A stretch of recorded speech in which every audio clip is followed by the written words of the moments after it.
When I was 13, I had a dream. It begins with me and a girl in front of the movie theater at the falls. I hear a voice, a melodious, powerful voice. I think it's the voice of God. I don't know, because I don't know what God sounds like. But for sure, it's a heavenly voice.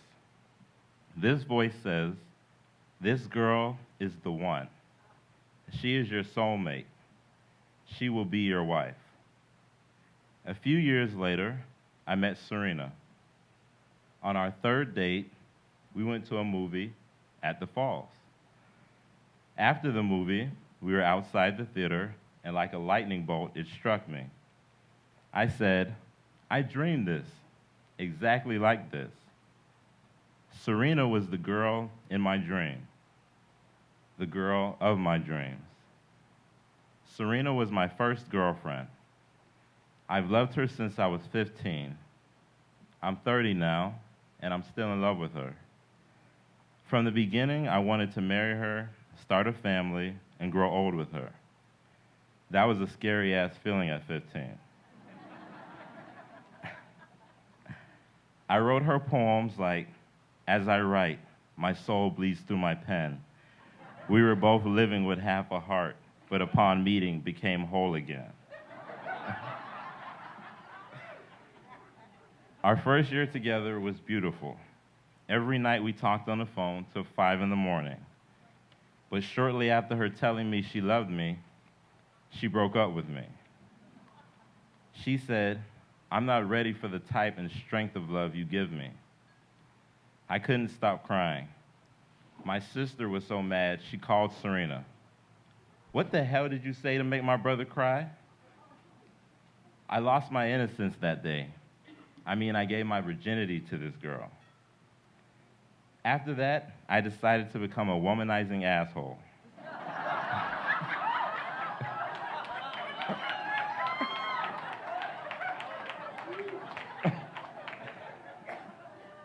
I emulated guys from the neighborhood who were players.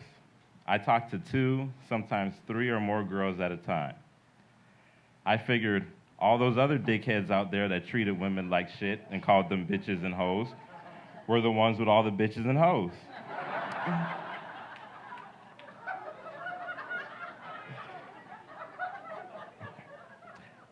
Yet this was not me. I was playing a role to mask the pain I really felt. During that time, Serena and I talked on the phone every now and then. I had never gotten over her breaking up with me, only fooled myself into thinking I was so we could be friends. I tried to get back with her from time to time. I would send her poems. "You are the only woman I will ever love. You are grace and mercy in angelic form sent from above." But she always said she just wanted to be friends. One day, 3 years after our break, she invited me out to her workplace for sex.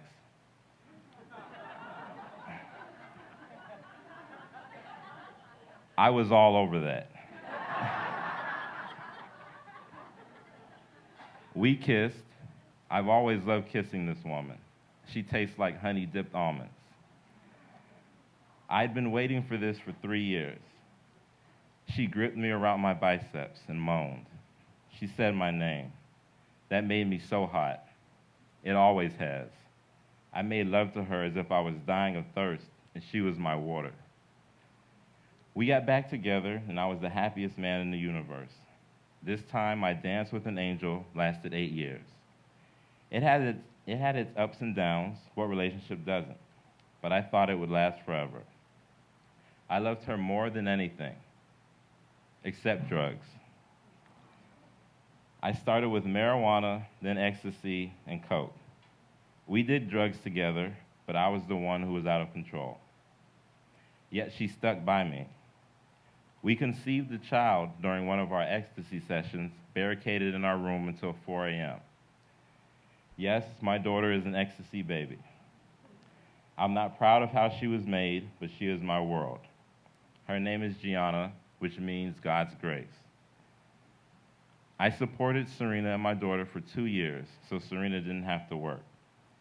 While all that was making me lose my temper, which was already bad. I never placed a hand on Serena, but I was verbally abusive. We couldn't have a discussion about our daughter without me yelling things like, "I know what's best, I'm her father." After 8 years and a really bad fight, she broke up with me. I lost her and essentially my daughter. Serena and I had a longtime mutual friend named Jennifer. She took pity on me and let me rent a room in her house. Everything was cool at first.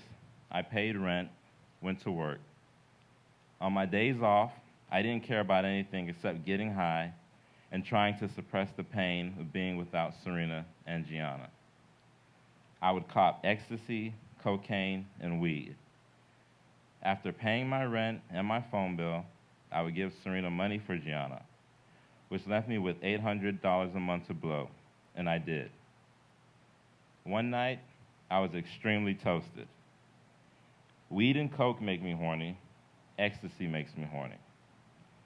That's when my drug-addled brain thought it would be a good idea to text Jennifer. The text started out like this: "Jennifer, I want to fuck the shit out of you. I want to taste your pussy and make you come in my mouth. I want to make you come multiple times on my tongue, my fingers, and my dick. I want to feel your pussy juices running down my throat. I know you're my friend and all, but I'm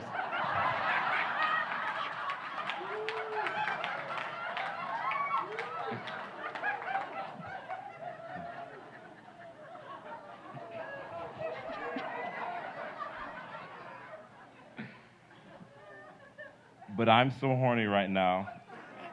I want to slide my throbbing dick deep into your hot, wet pussy."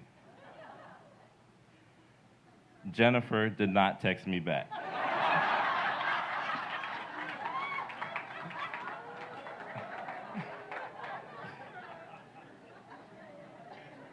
That night changed my life.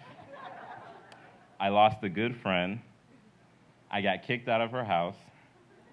I slept in the playground that night. I could see my bedroom window from where I slept. And of course, she told Serena. After that, I admitted myself into the Miami Rescue Mission, which is a program for people with certain life-controlling issues. I still live there and am a graduate of the program. That text 2 years ago, while a catastrophe at the time, was actually the first step in a journey that got me clean and gave me focus. Now I'm going to school at Miami-Dade, and I'm working on a new poem for Serena. Thank you.